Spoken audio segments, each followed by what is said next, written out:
Good morning, everyone. Happy Tuesday, and welcome to another episode of Tea and Coffee with Paula and Jay. Hello, everybody from Ottawa. Yes, I'm in the heart of the Lions Den. They didn't get me. I'm still here. But good morning, everybody. How are you? Yeah, well, I'm good. So 3 days back. Yeah, about 3 days back in Ontario. How's it going? Going pretty good. It looks like a little bit choppy. I don't know if it's your end or my end, but you're breaking up a little bit. But things are good on my end. Yeah, they didn't get me. Not a single protester. They're not trying to pick me up, and I'm going to escape from here in a couple hours. How are you doing on wonderful. your end? Good. A little bit sniffy this morning. Got a bit of a runny nose. Energy levels are a bit low, but otherwise all is well. The kids have a touch of it too, but we'll be fine. But yeah, you didn't pass that on to me before I left. Yeah, lucky. Yeah. No, lucky, but no, the sun is shining, ice is still melting and then refreezing, but ice is still melting. it's there, but because we got like +5, +6 temperatures, every day, it's just melting a little bit more, but then freezing at the end of the day. So, but it's Can you ask the chat if you're breaking up or if I'm breaking up? Because I'll switch to a hotspot. Yeah, so I think maybe you'll do that on your end, but I'll ask the chat, who is cutting up? Yeah, because if it's mine, I'll switch over to a hotspot. Yeah. Choppy. I'll just get that ready now. Yeah, might as well. Good morning, folks. So yes, our Facebook watchers, as well as everyone else, who has got the worst reception, Jason or myself, so that we know whose internet needs to be adjusted. Or maybe it's fine for both. I don't know. But yeah, you're fine for me. And you haven't been choppy for me. Well, you've been choppy for me, though. Yeah, sounds good. Martin says good. Yeah. Okay, well, we'll just roll with it. We'll go live, folks. We'll go live. Yeah. Both are okay now. So yeah, we'll see. So how are the kids? How's everything else on your end? Good. As I tell BT every morning, everyone's upright, everyone's alive, watered, fed. But yeah, all is good on our end, and just enjoying the sunshine. But busy, because you're keeping me busy with all the stuff that we've got to get done with each event.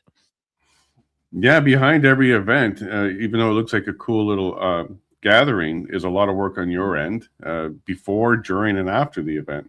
You get a little break for a couple hours during the event, but then boom, all the numbers go to you. You got to start calculating things, getting things done. And I just sit you with another 10-day event schedule to do the Sean Hartman story in Alberta. So we're starting to get that ready now. Yeah, exactly. And I think a lot of people have been looking forward to the Alberta screenings of that. So yes, folks, that's going to be coming this month. And of course, then Jason is going to be continuing with the Alberta Independence Talk. But for your tickets, while you're still in Ontario for the screenings, everyone can go ahead and check out the supportsean.ca. Every time it gets reset there. But yeah, you could go ahead and get your tickets, because tonight you are in Peterborough. 6 p.m. The location's on the website. There's still tickets available. Most people are showing up at the door for tickets, which is absolutely fine. But this one has limited seating. So either grab a ticket or come early, and we'll see who shows up and how many people show up. Same deal with Hamilton. Hamilton has limited seating. So if you want to get into that one, please get your ticket ahead of time. And if enough people show up, we may do a second screening. But right now we have it for one. And if you don't want to miss out, make sure you at least go get that ticket. That does help ensure that we know how many people are coming, but a lot have been showing up at the door. Yeah, and thanks for those who's either bought the ticket in advance or turning up, because it's a great support for Dan, and also a great fundraiser for him as well. Mm-hmm. And then for everybody in Alberta who's listening right now, I'm going to list off the dates and locations for the tentative planning. And if you're in one of these on that date and you know of a venue that would host, usually churches are really good, community centers are good as well, that could host about 200 people and have a screen and some good sound and a projector, reach out to us. You can go do it through our members email. You can go to our website and click the contact us stuff and do it that way. So Tuesday, February 17th in Lethbridge, February 18th in Medicine Hat, February 19th in Calgary. And Calgary is always a tough one. It's tough to get venues there. February 20th, Drumheller. February 21st, Red Deer. And then I'll take a day off. It'll be a Sunday. I'll come see you. And then February 23rd, Monday in Edmonton. February 24th in Spruce Grove. February 25th in St. Albert. February 26th in Drayton Valley. And February 27th, I'll be in Grand Prairie, and we already have a venue for Grand Prairie. So that would be the plan. So southern and central northern Alberta. So if you're in any of those areas and you know of a venue that's friendly and it has a projector and a screen and good audio, let us know, because we're looking to book in all of those except for Grand Prairie. We're already booked in Grand Prairie. There you go. So Rhonda, I hope you heard that. And as soon as the venues and dates are all confirmed, the plan will be that it'll be supportsean.ca to go ahead and look at the schedule as well as purchase a ticket. Yeah, I don't think we're doing tickets in Alberta. So these are going to be free events where you can donate. We're going to do a recommended donation to help cover all the costs and stuff. But we definitely want to fill this up, and we want to get this out now. The first 6 screenings in Ontario, they were special because we have some meet and greets. People are going to be there. Dan's going to be all of them except for yesterday. So those ones we had tickets. But we're looking at, and we'll confirm this in the next coming days, it looks like it'll be a free event, and you can donate at the event. There you go. Excellent. Yeah, Alberta's very generous that way. Yeah, Alberta's very generous that way. When we fill it up and pass around the hat, people do give quite generously here in Alberta, and we don't want anybody to miss out. Like, if you want to see this, you can't afford to see it, you can't afford a ticket, we don't want you to miss out. So please come, and we'll have DVDs with us too, so you can pick up a copy of the movie as well. Yeah, there you go. And then just a comment here from brother T and our locals. Hey Jay, your color has improved greatly. You're no longer jaundiced. I'm sorry, I'm going to switch over to my mobile because I didn't catch anything you said there. Okay, so you go do that. Tell us when you're done. And in the meantime, I'm just going to go switch over to our chat. All right, I'm back. Okay, brother T said your color has improved greatly. That's because JJ. Okay, so this is much better. So it was my connection. Yeah. JJ gave me a little light for the computer. You can see it in my glasses, a little round one. So it got a little bit better. If I turn on a yellow light, oh. Liver issues. Liver. Yeah, no, I just fixed it. Yeah, I knew he had that, and I was like, yeah, go see if that would work. And yeah, I'm glad it did. Yeah, the kid little lighting for the computer works perfect. No complaints. So let's go ahead and jump into some of the news, unless there's more animal coverage you want to give us. I know Martin's very pleased he got to sign, and we'll get into that in a second here. No, all is good here on our end. No more animal updates. Although I gave Martin the animal update myself last night. Yesterday we were on the phone. We connected while I was still at dealing with them, so he got the in-person update from me. I feel jealous. I didn't get one of those. All right, let's get into the news. Here we go. Who's those people? See, yeah, my color's a little bit better today. I don't look so pale. Thanks for noticing. Who was it that noticed? Brother T. Brother T. Oh, it was good to see him on Sunday. Things were so crazy. I didn't get to spend a lot of time with everybody and just chat with everybody, but it was good to see him there. And he's a filmmaker, and he thought it was well done, very well done documentary. That seems to be the common comment we're getting right now. All right, so let's jump into it. So we had Nadine Ness yesterday. We could have gone on for like 4 or 5 hours with her. Easy. Yeah. We had a lot to talk about, but we talked about the conservative convention. We talked about conservatives themselves, the CPC, and a little bit about her chickens, her frozen water, and had a good time with her. She's an amazing woman, very godly, and I hope that she can make herself available for April 11th in Red Deer. That's coming together very well, by the way. Got another confirmation. Frances Whittleson will be there, and she'll also be joining our show in the next week or so. So great to finally make a connection when she's not being arrested or pulled out of an event or having a drum banged behind her head. as she's Yeah. just trying to ask questions and look for evidence. So we'll have her on in the coming days. Plus, she'll be there April 11th. And when I get back to Alberta, I'll start to prepare and get that one ready, because that will be a ticketed event. It's a very large venue, Legacy Place, and we do need to cover those costs. So we'll get that part going. But get your early birds to save a couple bucks. And yeah, I'm looking forward to that event as well. It's going to be huge. Huge.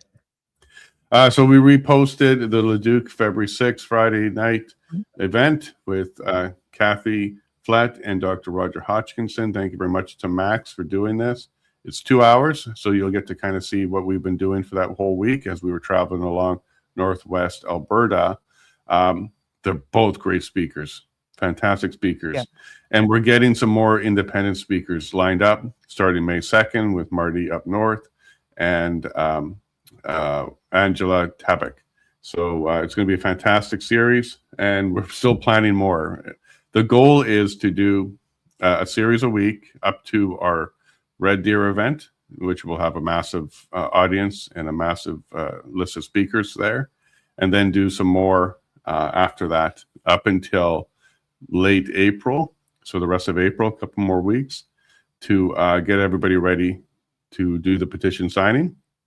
And then we'll start getting ready for the campaign, because then at that point we'll have the numbers, we'll know how many people showed up, and start getting ready for the actual referendum. So at this stage, it's why should you sign? Why should you be there? Why should you care? The next part of the campaign will be why should you vote? Would that matter to you? And we'll provide as much as we can, all sides to that conversation. It's very difficult to get a certain side to show up to these conversations. They don't invite us to theirs, and we can't get them to ours. But at least it does look like there's going to be more of those events popping up now as people are having these conversations, which is great, because the more people that know about it and understand and are seeking information, the better. So I'm looking forward to that as well. Yep. Excellent. Yep. So Melissa McKee, she posted here, what an absolute honor to host Jason Levine and Answers for Sean to help tell the story of how Pfizer is responsible for the death of Sean Hartman. Mia Hughes, Regina Retiel, Dini Rancor, Helen Gruce, Dr. Shoemaker, all Canadian heroes. We won't stop talking about it. So it went really well last night. Really well. And I was pleased that Dini was there. And the comment out of him at the end kind of took me by surprise. I was a little taken aback. He does a lot of, I guess he's a professor, and he does a lot of stuff in the education side of things. And he's seen many, many documentaries. He was explaining this to me. And he said he thought that this was going to be just another ho-hum, blah, blah documentary, providing some information. He said this is by far the best documentary he's seen. He was very pleased with it. He was on the edge of his seat the entire time. He really liked how we worked hard on just getting the information, not trying to do a narrative.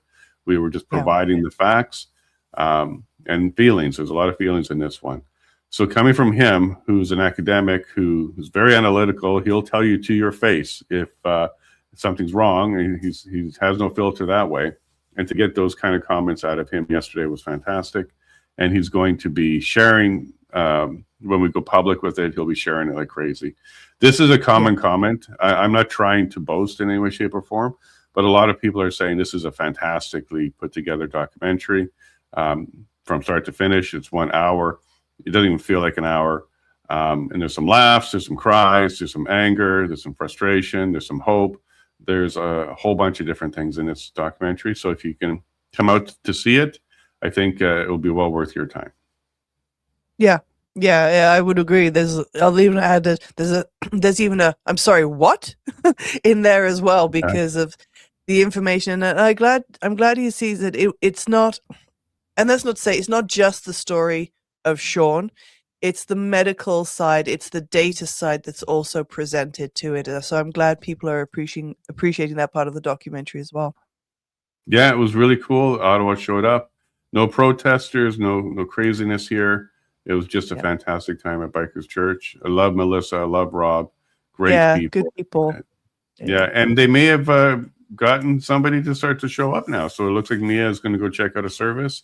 Not Nice. normally somebody that's into this, but twice now she's been to the church, and it looks like she's going to go check it out and for Wonderful. service. That is wonderful. If I could, I would be at this church all the time. But we live where we live, and I love our church too. So no complaints there. I really like ours as well. But boy, did they ever take care of me yesterday. We had somebody doing the tickets. As soon as I walked in there, it was already set up doing that for us.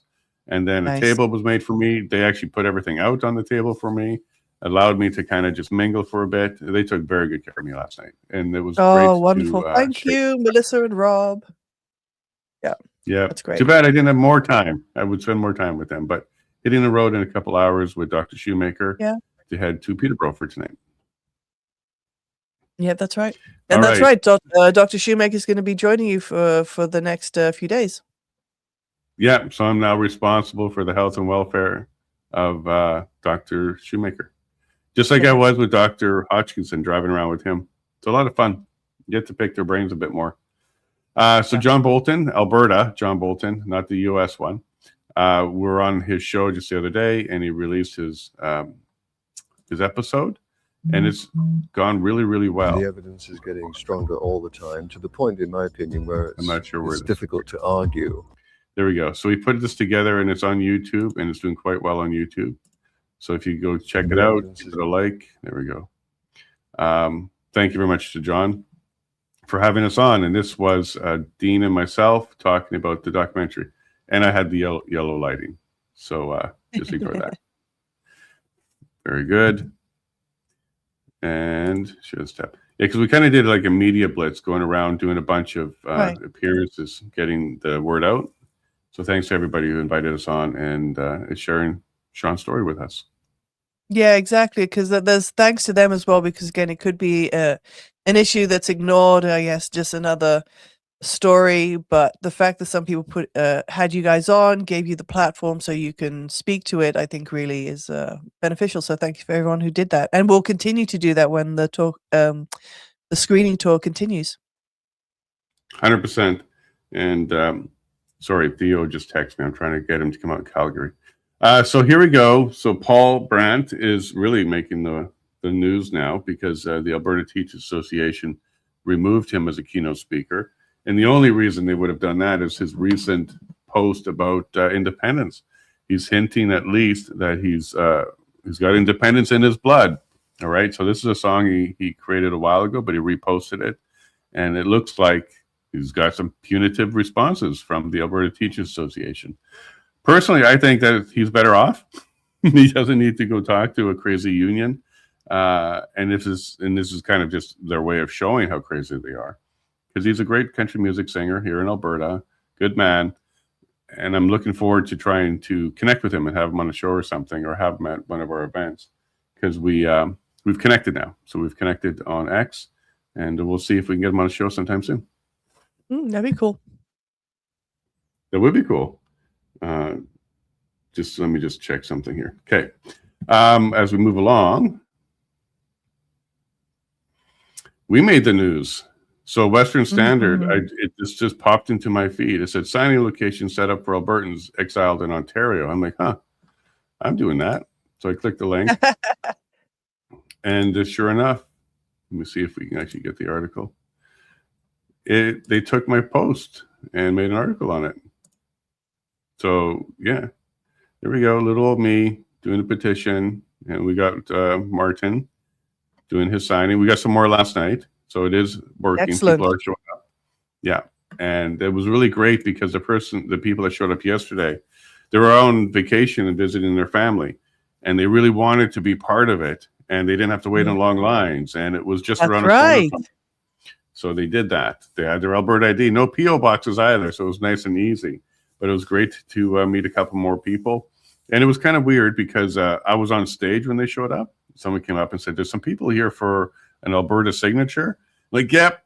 So I said, hey, to the Albertans back there, I'll be right with you. And like, yay.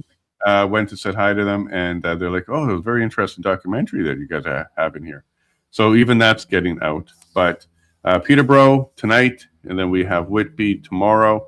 We got Thursday in Hamilton and Friday in Oakville. So if you are an Albertan And as you see here on the article, you have to be an ordinary resident. And, people checked with Elections Alberta, Western Standard checked with Elections Alberta. A person's ordinary residence is the place where the person lives and sleeps, and to which, when the person is absent from it, the person intends to return, which means you don't have to be in Alberta to do this. This just means you're abroad, you're away, you're on vacation, you're away for work, but you intend to come home and sleep and live there. That's where you live. That's called an ordinary residence, which means what we're doing is absolutely legal, allowed, and confirmed by Elections Alberta.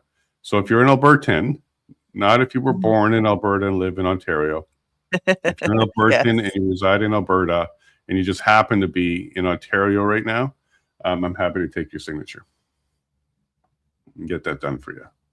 But thank you very much to the Western Standard for putting us in the little article there. I was a little pleased to see that. Even made a little comic. I'm sure AI helped with that one. But there we go. Very cool. Very cool. Now, what's fun about the Western Standard, and I guess maybe all media, is they don't reach out and let you know. I get found this in my feed, but cool. And that's all I said to this one is cool. Yeah. So I posted some pictures here too from Ottawa. Very pleased to see everybody there. I'll share this with everybody. Next up, Peterborough. But quite the production. 2 large screens. This is a great place to go and share. So if you're doing a documentary and you're looking for a place in Ottawa, I highly recommend checking out the Bikers Church. They're great people. Yeah, and thanks to them again just for assisting and setting it up. I was completely hands off on this one. They said yes, and they got it done. Yep. No, they took really good care of us. And as we're answering questions with Detective Alan Gruce and Chris Shoemaker, Dr. Shoemaker, some great questions came out of the crowd as well. And I did have to ask somebody to stop live streaming because there was a person that was live streaming the movie. So we addressed that pretty quickly. But just a kind of a note to anybody that plans to come to any of these screenings, you're more than welcome to clip and share and take pictures and even video before and after the movie. So if you want to do the whole intro thing, that's fine. If you want to do the Q&A, that's fine. But please don't come and stream the movie because we're releasing it to the public in the coming weeks. Yep. Yeah. All right. Now we're going to move on to, here's what it looks like from my side. So everybody's clear.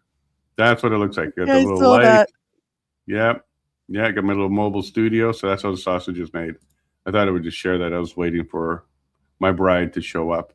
But yeah, getting ready for Billboard Chris, who will be on in 7 minutes or so.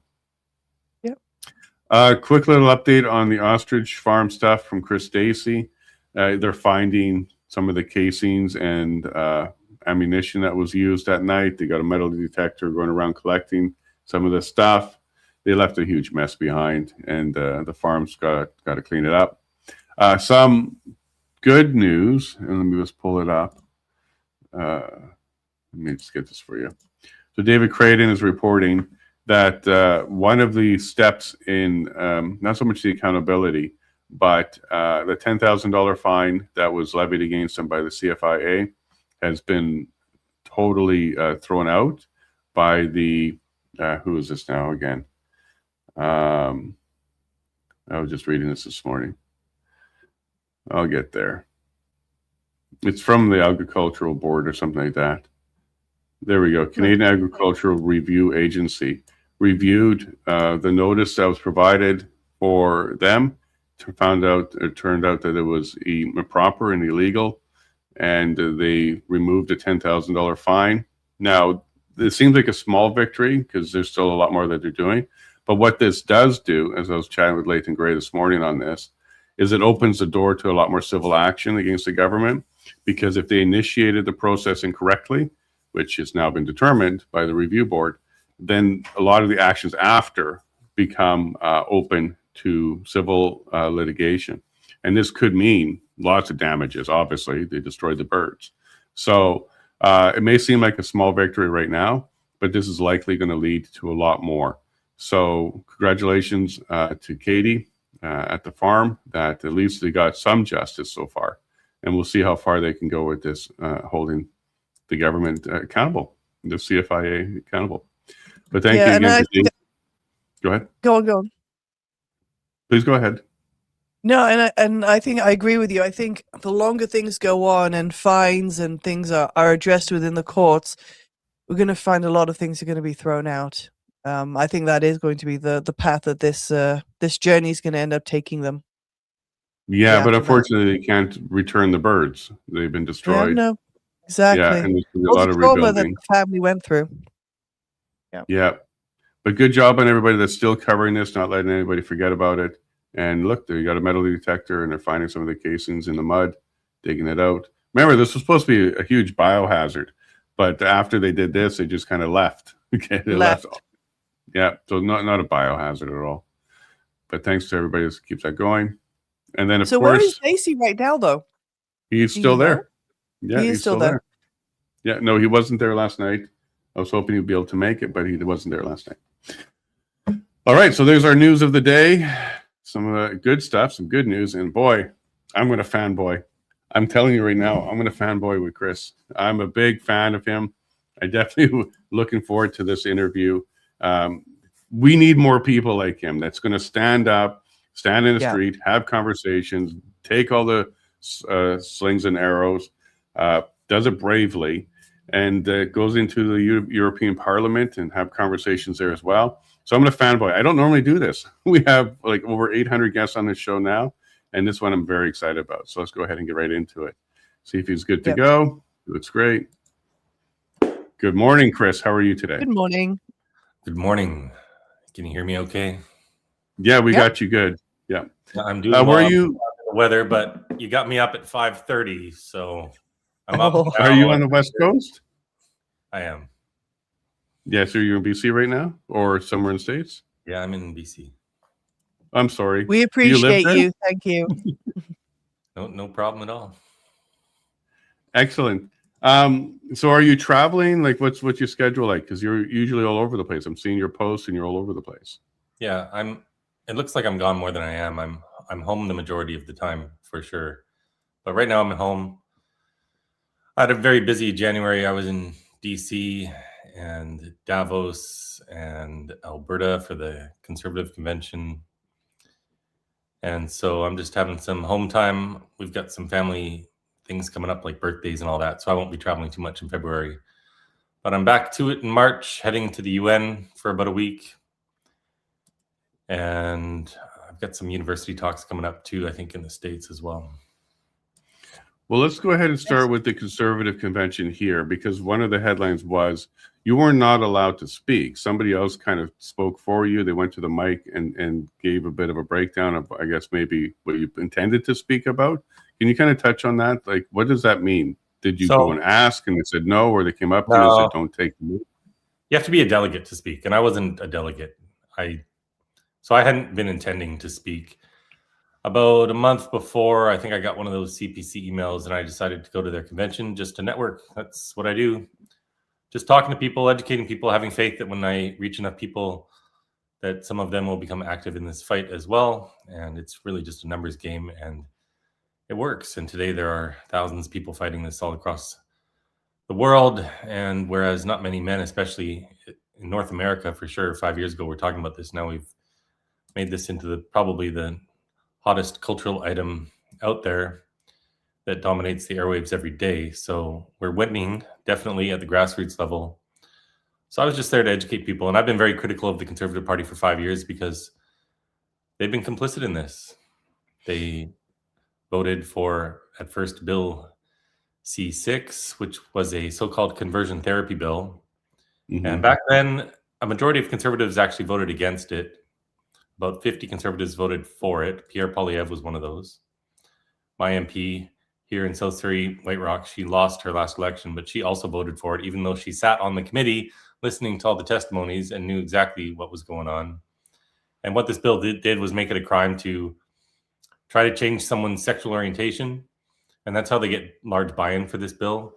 But conversion therapy of gay people is a virtually non-existent practice. And the real reason these bills exist is for the gender identity component. So it made it a crime to help your girl feel comfortable as a girl. She can say she's a boy. She can get indoctrinated at school or online or wherever. Or her own parents could say, actually, sweetheart, you're a boy. And then she could start on this pathway of medicalization with puberty blockers, cross-sex hormones, and surgeries. And that's okay. They don't consider that conversion therapy. But if you try to help her feel comfortable in her skin so that she doesn't turn into a lifelong pharmaceutical patient, or for the boys, because this is happening to them too, that's now considered conversion therapy, punishable by up to 5 years in prison. And the Conservatives, not only at first, half of them voted for it, then it came back because an election was called, the first bill died, it came back, and Rob Moore of the Conservative Party expedited it through the House, and it passed unanimously. I think it caught a lot of the backbenchers off guard, but none of them put their hand up. None of them said no. And they've been silent on this. So my whole strategy in going there is just to talk to people, maybe be seen as less of a bad guy in some of their eyes because I've been holding them accountable for a long time. And to reach the grassroots, because the grassroots need to put pressure on the leadership of the party. So that was very successful. And then there was this one motion to allow counseling for these children. If it's literally that simple, let's let these kids get counseling so they can feel comfortable. And the guy who had written that resolution wanted me to speak on it, but I wasn't a delegate, so I wasn't allowed. They tried to make me a delegate, and I'm told that there were concerns about me being a delegate. Whatever, it's fine. I was just there to talk to people, so it was a good convention. So there was that one vote, though, that made everybody was posting it. Can you kind of break down what that policy was and then the results and maybe some of the conversations you had while you were there around that one? Yeah, so I don't love the wording of it, to be perfectly honest, but it said that basically they were opposing this Bill C4, this conversion therapy bill I just talked about, and said that children should be able to get body-affirming counseling that affirms their sex. And that resolution didn't pass. And it had nothing to do with gay people. It was very clear this was about gender-confused kids. They should be able to receive therapy. And it didn't pass because it needs a double majority. It needs a majority of the overall room. And then it also needs a majority of provinces and territories. And it fell just short on the second component. I think they needed maybe 6 more votes or something like that in Manitoba. And a lot of those eastern provinces didn't vote for it. It passed in BC and Alberta, even a higher percentage in BC, which was a bit surprising to me because Alberta is the most conservative province. But yeah, it fell just short. And one of the reasons for that is Tamara Cronus. She is a former advocacy director at Egale Canada, which is our premier LGBTQ intimidation organization. Let's call them what they are. They call themselves a rights organization, but they really exist to intimidate society into silence. And so she's one of these extremists, and she was a former NDP member, and she got up to the mic and she said it would divide Canadians if we allowed these kids to get counseling so that they don't become sterilized, maimed, anorgasmic, lifelong pharmaceutical patients. Give me a break. I'm going to go stand outside Tamara's office one of these days when she's taking meetings so I can educate her constituents about this MP they've elected into office.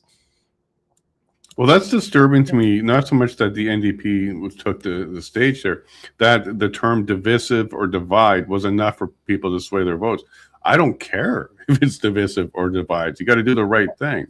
That's right. And introducing and bringing it forward, the ability to have counseling. This is not trying to shut down clinics or shut down surgery or even remove the indoctrination from the schools. This was allowing counseling because Bill C4, which is the one that passed unanimously, doesn't allow parents or medical professionals or anybody to counsel in any way, shape, or form back to your biological sex. And I hate using that term because sex is sex. It doesn't change. But just to want to make it clear to people, you can't do it at all. I had a lawyer from the United States who does do that, does do counseling down in the United States, come on a show and share with us. And that is illegal here in Canada. So all this was to try and open the door for counseling. So anybody who's confused can go ahead and get it. And the Conservatives voted it down because it was too divisive. That sounds like politicking to me. That sounds like pandering to me. It sounds like trying to make sure you get votes and not necessarily doing what the right thing is. Correct. Yeah, so that MP, she's now a Conservative MP, obviously, but she used to be NDP. This is kind of indicative of the fundamental problems within this party. To be a nominee to run for an MP seat in Canada, you need first approval from the nomination committee of the Conservative Party. We don't have democracy. It's not like in the States where If we got some lousy Republican, I can say I'm going to take a seat and I'm going to primary him. And then I'm a Republican and I'm in Congress. No one gets to decide down south if you can run or not. Up here, you need approval of the party. You need approval of Pierre. I met people at this convention who campaigned for 18 months to become a CPC member of parliament, a conservative member of parliament. And then at the last moment, mere weeks before the election, they're told, actually, no, we're going to bring in this guy. So they sacrifice all their time, a lot of their money, time away from their family. These are the best people within the party. And this is how they're treated. So it's a big problem as far as I'm concerned. And they bring in Tamara Cronus. Why? Probably because she was former director of Egali Canada, of this extremist TQ organization, because she was running for a seat in Nanaimo. And Vancouver Island, of course, is woke central in Canada. Yes, no matter where you are in Canada, I can assure you the island is worse, especially Victoria. But she just shouldn't be there at all, as far as I'm concerned. And she gets up there, and she has later admitted in direct messages that were leaked that she just didn't want the media to make this about conversion therapy. She just wanted Pierre to be able to celebrate his great weekend. So, okay, so they're going to play politics now with children's bodies. Yeah. But 14-year-olds getting their breasts cut off. But you're not allowed to counsel them that it would be better for them to be identifying as a female instead of a transgender person. It's totally insane. The language of the bill says that they can explore their gender identity as long as it's done neutrally. You can't have this idea that this is the wording of the bill, cisgender or transgender. You can't have this opinion that being one or the other is better than the other. Well, obviously it's better for girls to think that they're girls because they are girls and we're sterilizing them and cutting off their breasts when they're 14 years old. So yes, obviously there's a better solution. And I'm sorry that I'm rambling, but just yesterday, one of the gay men who testified in favor of the bill 5.5 years ago, and I watched all these testimonies, he just came out and said, actually, this bill is cementing actual conversion therapy into place, and that he didn't understand it at the time. Because when he was younger, as a gay man, apparently he went under conversion therapy, whatever that means, whatever was done to try to make him straight. But now he understands that this gender identity component of the bill is taking kids who would grow up to be gay in many of these cases, telling them there's something wrong with them, telling them they were born in the wrong body, and then stopping their puberty, giving them the opposite sex hormones, doing surgeries. That's conversion therapy. So that's what this bill did, cemented it in place. And what goes on in Iran, where gay men can either be killed or can transition, is happening here in the West. And we call this love and acceptance. It's totally backwards. Yeah, what we're seeing, at least from comparison to when we were younger and growing up, it's not good enough to be gay anymore. You actually are trans. They've moved it up a level, and that's what they're trying to make the norm to be. No, you're not gay. You're not attracted to the same sex. You are the wrong sex, and you're attracted now to the correct sex. So it's unfortunate that that's what's going on within even our school system, that it's encouraged. No, it's not good enough to be gay anymore, unfortunately. Yeah, a straight trans person. Oh, so just that's something. Sorry. Yeah, it's totally insane. And what is a trans person? Nobody can tell you. By the way, Chris. Oh, they can't even tell you what a woman is. Here. So, you okay there, love? Yeah, no, I'm back. Sorry about that. CSIS is trying to shut down this conversation, possibly. But, Paula's absolutely right. This is a difficult conversation. And Mia Hughes says hi, Chris, because she does this conversation as well. We had her out in Alberta and Red Deer at the Fundamental Truth, give a fantastic speech. And we're going to continue to have these conversations. What was it like going around talking to people in Alberta, inside the convention and outside the convention? I'm sure you had several conversations. Excuse me. I didn't do anything outside the convention. Okay. It was like it is everywhere I go. I had unanimous support. I can't walk 10 feet without getting stopped, having people thank me for what I'm doing. This is a wildly common sense issue. Everyone out there who over the age of 25 who hasn't been brainwashed in some sort of way understands that girls are girls and boys are boys, and that we shouldn't be trying to change the sex of children. This is not controversial. This has huge support. I went to the World Economic Forum just 2 weeks ago, stood out on the streets of Davos for 5 days. Now, I know how the online rhetoric is. Oh, it's the World Economic Forum. They want to depopulate the planet. They want to make us eat bugs. I had one person have a problem with me in 5 days. He also brought a couple friends of his to my dinner table to harass me. So I guess technically 3, but it all stems from this one guy. Otherwise, I had nothing but support all week long in Davos, because the people who attend that, now I'm obviously not meeting with the president, but even Larry Fink will tell you that there are 2 sexes. But the people who attend that are a bunch of adults. They're 40s, they're in their 40s, they're in their 50s. They're there to do business. They're there to network. Maybe they're rich and they just get invited and it's a status thing. But they all support this too. And we're winning all over the world. So the Conservative Party is their own greatest enemy because they won't message on this issue. Excuse me.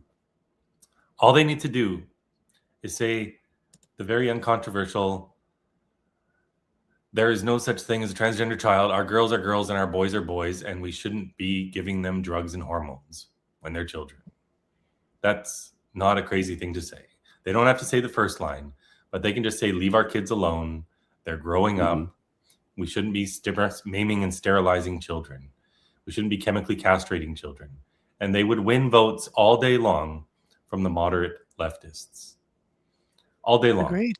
They're never going to lose a single conservative vote, and they're just going to pick up the moderates. And we know from down south that statistically speaking, in the presidential election, the biggest issue for swing voters was not the economy or immigration or the border. It was transgender insanity. That's what caused them to go from Kamala to Trump. And the same thing would happen up here.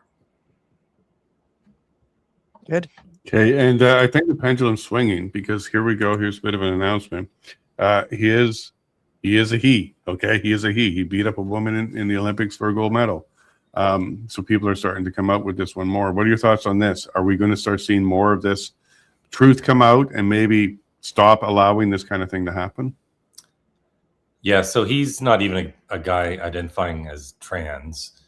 He has one of these disorders of sexual development where he was born with essentially a micropenis and his testicles were internalized. So sometimes it's very rare, but in technically about 0.018% of the population, 1 out of maybe 5,000 kids, there might be some ambiguity about their sex at birth because of some disorder. But he's fully female, and when he hit puberty, he was producing normal amounts of testosterone. He has XY chromosomes. He is a man, and it's unfortunate he was born with this condition, and there was maybe some confusion at birth, but he would have known this since he was 12, 13 years old. They fully knew he was a man. It's very evident because even after he won that gold medal beating up women, he then rode on the shoulders of his male coach, which never would have happened if he was a woman. Never happened. Yeah, right. Never. Right. So they know exactly what's going on. He's admitted now he has the SRY gene. And anyway, there's a bunch of men like that have been cheating through the years. Caster Semenya is another one from South Africa, the track athlete. Wasn't this one threatening to sue everybody that said he was a man? But now it's come out. And then how do we get these international bodies? Like here in Alberta, no men and women's sports. But yet you had, I think it was a Skating Association of Canada or something like that saying, okay, well, we're not going to have a competition there. Like they're going to avoid Alberta now. How do we wake up more of these associations here in Canada to just simply recognize the truth here and even protect women from men being in their sports? Well, the problem with Canada, probably more than any other country, Australia is pretty bad too. The left love to throw around this word systemic, there's systemic racism, whatever. What we have in Canada is a systemically captured system where every single institutional body is pushing this crazy leftism. Our judiciary is totally captured. Our government's completely captured. We have all these human rights bodies which are captured. Academia is totally captured. All the unions, of course, are pushing this, and they're teaching this stuff to kids in school. So in every single level of Canadian society, all of these institutions are pushing this nonsense, and none of them want to speak up. And how do we stop that? Well, it takes some time. We really just have to reach the grassroots level. You don't have normal people running these organizations. The reason they're there in the first place is because they never spoke up about these issues in the first place. Mhm. Because if they were a normal person like you or me, they would say, this is wrong. Men shouldn't be in women's sports. And they would never have had that job. So we have really a lot of weak people, a lot of indoctrinated people, and a lot of activists running these organizations throughout Canada. And we just need to keep reaching the people, because eventually we chip away and we start to put a stop to this. But it's a problem in Canada, and there's no easy solution. Danielle Smith passed this bill banning puberty blockers and cross-sex hormones and surgeries for kids under 16. I don't know why they did under 16. Why are you still going to allow 16 and 17-year-old girls and boys to be harmed like this? It makes no sense. I'm told her caucus put pressure on her, and that originally it was going to be under 18. But I don't know if that's true or not. It totally sounds true.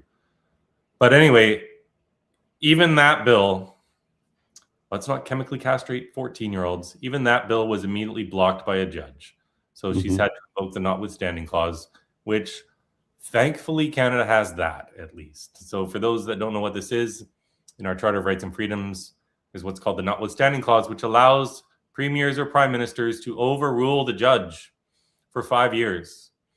So if a judge stops some bill from becoming law, the premier can say, you know what, the people didn't elect you to run this province. They elected me, and we're not going to be run by a corrupt judiciary.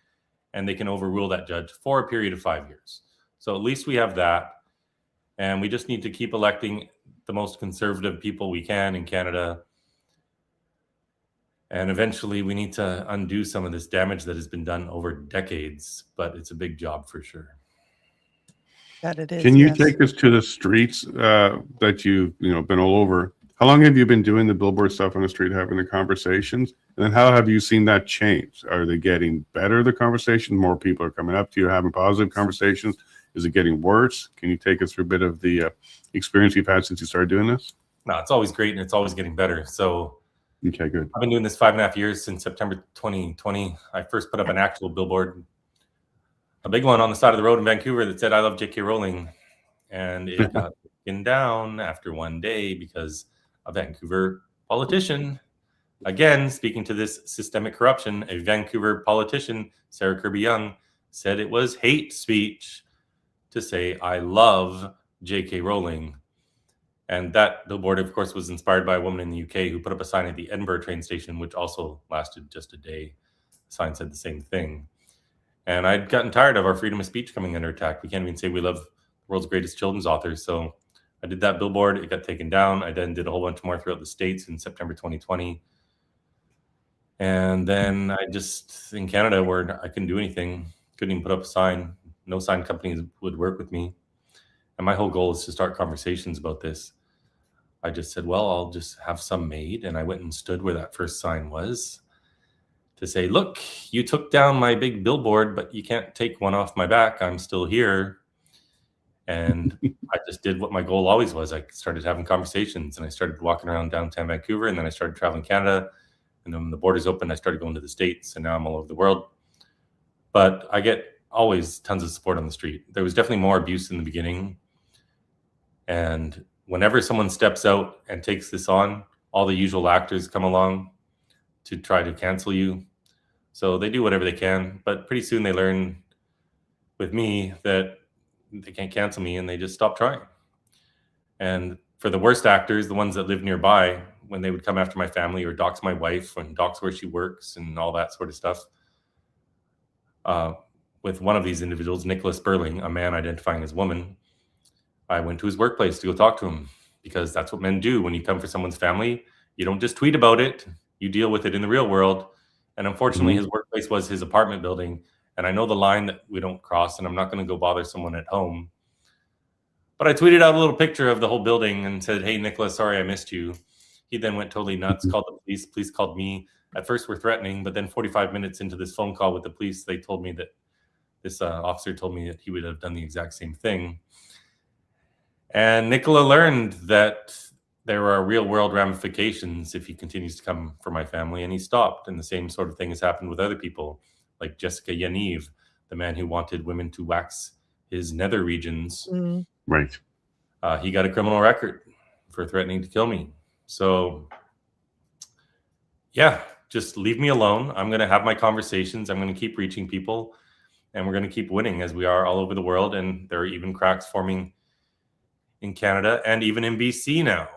We now have Dallas Brody, Tara Armstrong, Jordan Keeley. These are politicians all speaking out against this. Back when 1BC, before it had its fracture, they hosted me in the legislature. And John Rustad, at the time leader of the BC Conservative Party, banned all of his MLAs from coming to my presentation. They could have just walked down the hall to learn about this issue.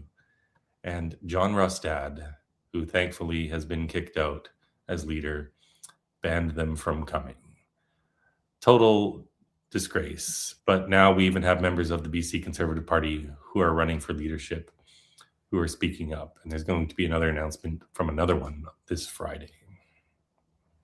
It's amazing that right now, politically speaking, you're considered courageous if you talk about this, if you actually stand up on this, because the woke side or the crazy side has been so good at vilifying and shaming people that you need some kind of courage to stand forward on this. You don't want to be called names. You don't want to be attacked. You don't want to be doxxed. You've been through all of it.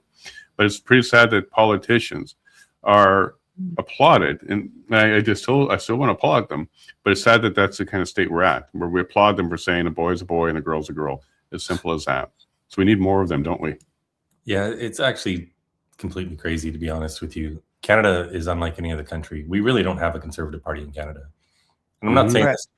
I'm not saying this to bash. It identifies as a Conservative Party. It identifies as conservative. It used to be called Progressive Conservative, which is an oxymoron. Yep. But that feeling remains. And just the way the party system works, they don't allow courageous people into the party.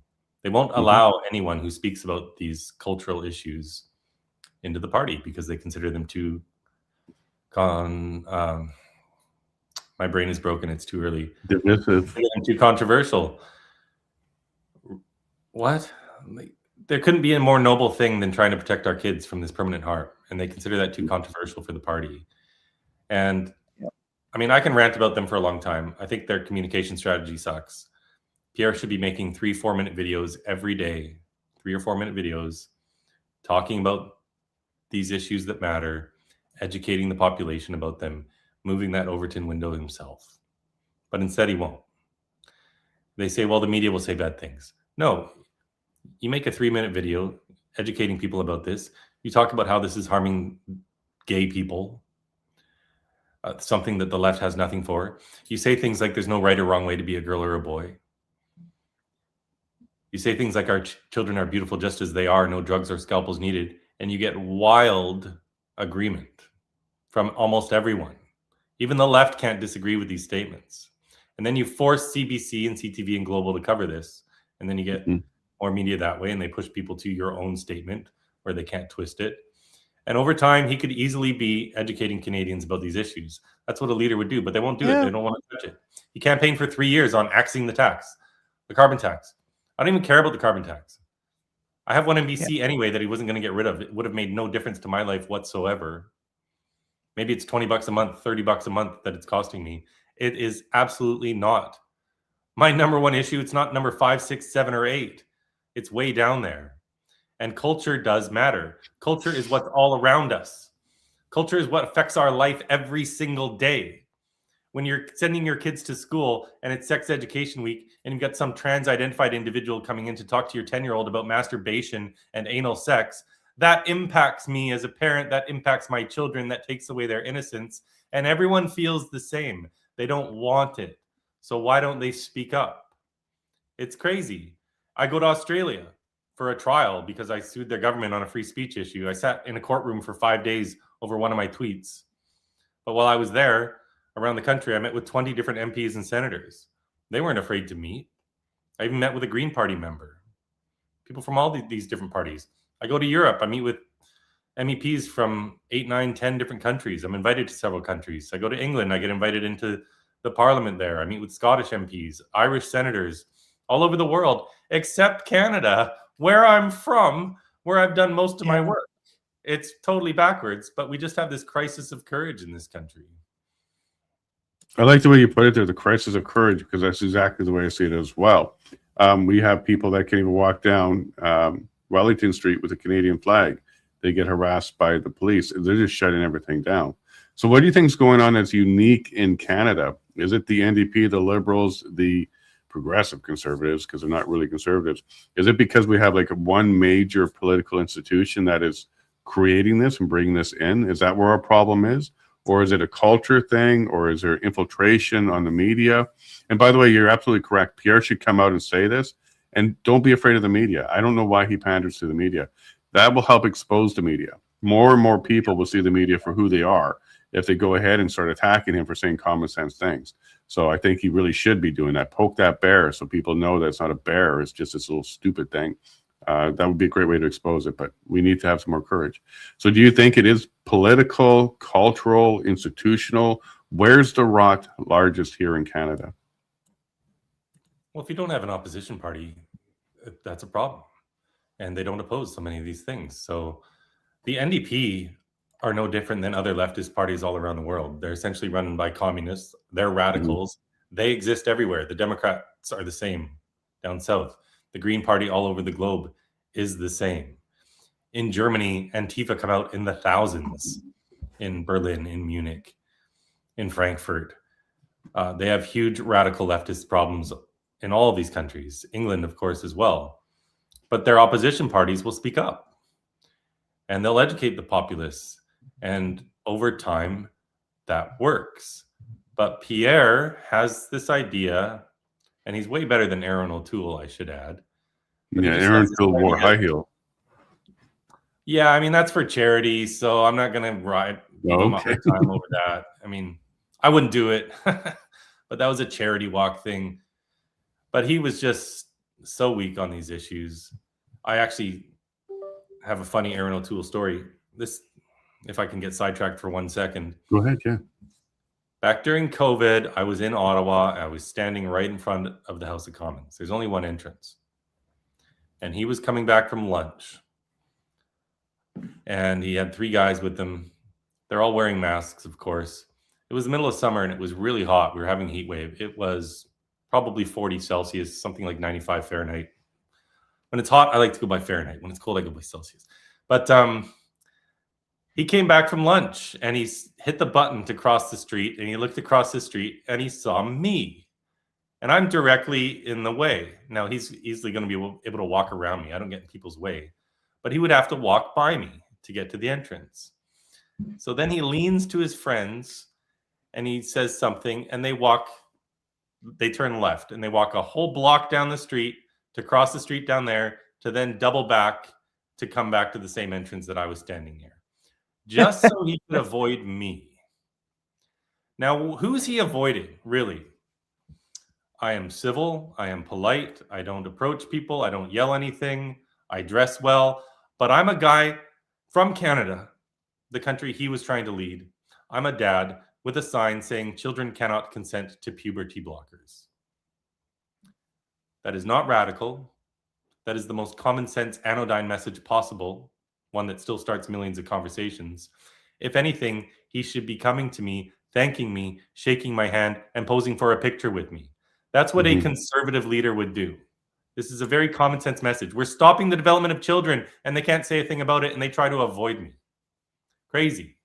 Cowardice. So I just walked down the street on the other side and met him at the next crosswalk anyway. This guy didn't work. But that was Aaron O'Toole. Now, Pierre Poilievre has this idea that he shouldn't touch any of these issues. That I guess it's just we have to sort it out. It's too controversial. It's going to get him bad media.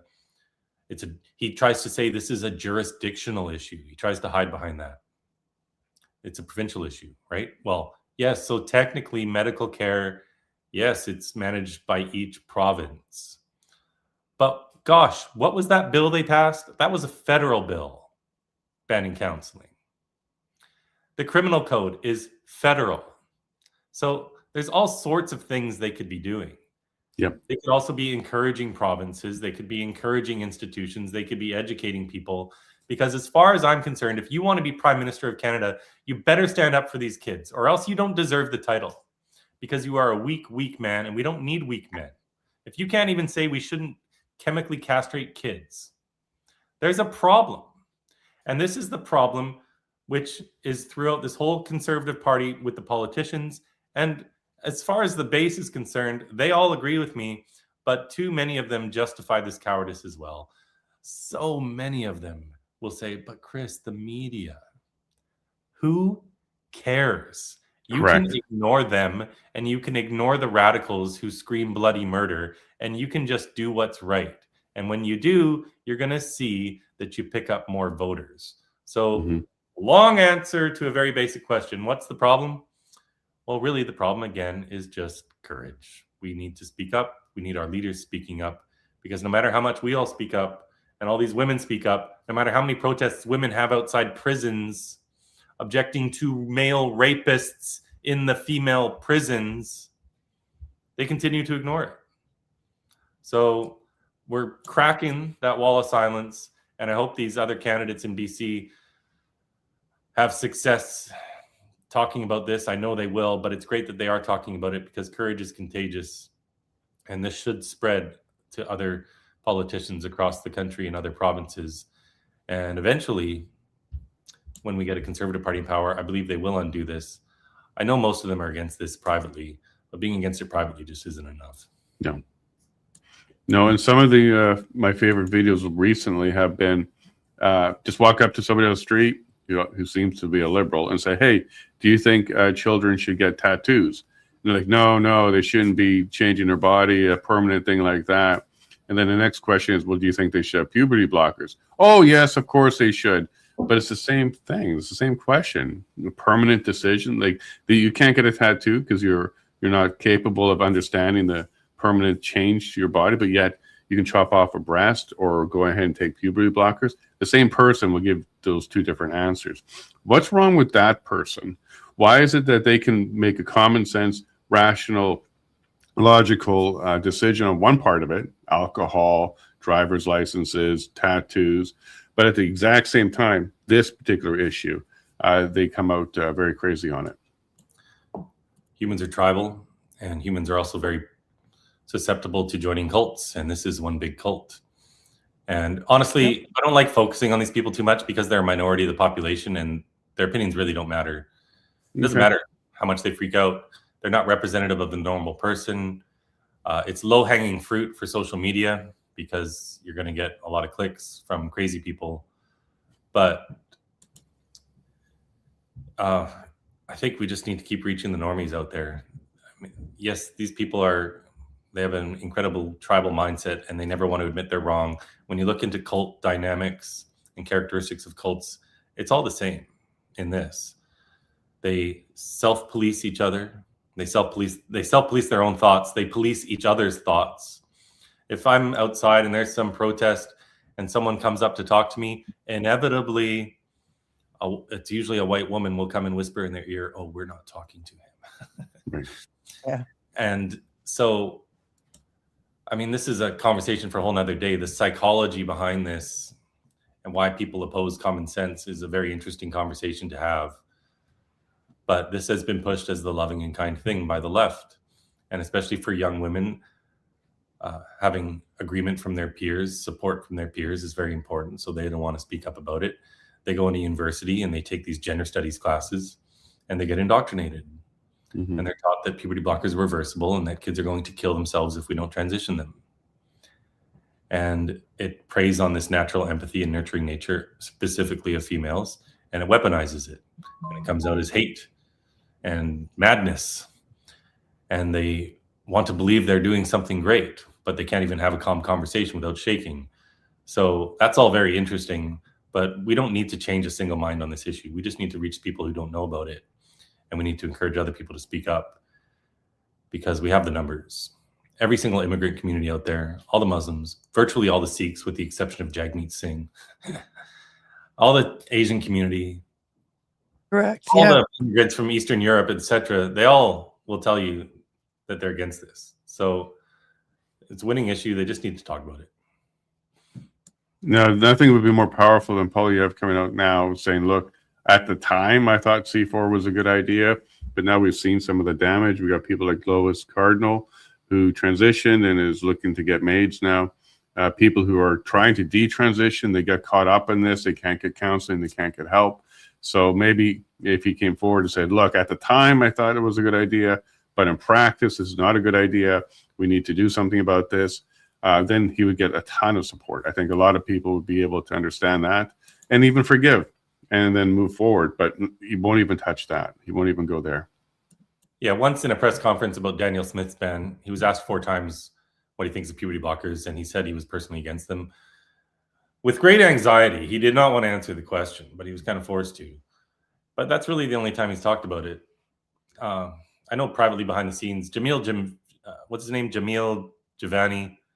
Yeah. He quietly behind the scenes was doing a little work to get this stuff stopped. So people like Arnold Viersen and Garnet Jennis have always been against it, even though they didn't do anything when that bill went through. Garnet wasn't even in the House. He was away and even apologized later, but he had nothing to do with it and he couldn't do anything about it because he wasn't there. And I think some of the backbenchers were caught unaware of what was happening. But anyway, as far as I'm concerned, Pierre doesn't even need to say, look, I thought this was a good idea. That would kind of make him look dumb. How could you ever think this was a good idea? He just needs to cite the systematic reviews that have been done. Say, look, the pediatricians, not the politicians, first in Finland, then Sweden, then in the UK, then in the United States, and even here in Canada, have done systematic reviews, which are the gold standard in medicine, where they look at all of the scientific literature, all the peer-reviewed reports, and they come out with a review. And all of these reviews point to the same thing. There is no, or there is very low quality evidence to support transitioning kids. And then you compare that, of course, with the grave harms that are being done. And we have jurisdictions all over the world stopping it. So why can't they simply speak up about this here and say, we're going to protect our kids? Yeah. They could, they just won't. Yeah. Well, society is gauged on how it treats the vulnerable, and the children are the most vulnerable. We need to learn how to protect them again and not be afraid of it. So courage is courageous. Chris, can you hold on a bit? We're going to say goodbye to the public, and we're going to go over to our supporter side, have a couple more questions for you, and then get you back to your morning, because it's bright and early for you, if you don't mind. You got it. Thank you very much. So hold on. We need more Chris's. We need one on every single corner, because this is how you do it. And one of the things that may be helpful is you don't attack the politician, say, hey, you're stupid, you need to be courageous. Maybe you need to support them and say, hey, I support you on this. You need to know that a whole bunch of us support us. Our entire community supports you. And this might be a way to elevate them to be a little bit more courageous on it. Because attacking a politician, you're an idiot, you're stupid, how did you vote this way, why did you vote this way, puts them on the defense. But if you actually support them and say, hey, listen, on this issue, my whole community, my whole family, we would like to support you in the votes on this issue, that might be a way to kind of break that egg and make them feel more courageous, because the other side is scaring them, calling them phobes and all that kind of stuff. They need to get, I think, maybe some more support to break through that ceiling. Yeah, I agree. And there was a comment saying that the cancer of cancel culture is getting old. We do just simply need to speak up and be strong with it and say, no, we disagree. And lots of comments regarding the effectiveness and the backbone of Pierre Poilievre with regards to this issue, this and many issues. There's a lot of disappointment within at least our viewership regarding he is a leader. Well, I'm going to ask Chris in a moment here if he's ever considered coming forward as a candidate. It's going to be very tough to be a conservative candidate, because I think he's way too strong and is way too high profile. So it might be tough to do that. But maybe there's other ways for him to help on that political level as well. But thank you very much for everybody being here today. I've been looking forward to this interview. You can always go ahead and subscribe, give us a like, hit that bell, get this out there, share it. And if you want to join this conversation we're about to go into, you can become a member and a supporter at thelevineshow.com. It's about $10 a month, and you get all the extended episodes. So thank you very much for everybody being here. I'll be in Peterborough tonight, leaving Ottawa for Peterborough. And hopefully you can come out and check out The Shot, Sean Hartman's story. Yep. Everyone have a fantastic day and look forward to seeing you tomorrow morning. Bye from me. Take care, love each other, and God bless.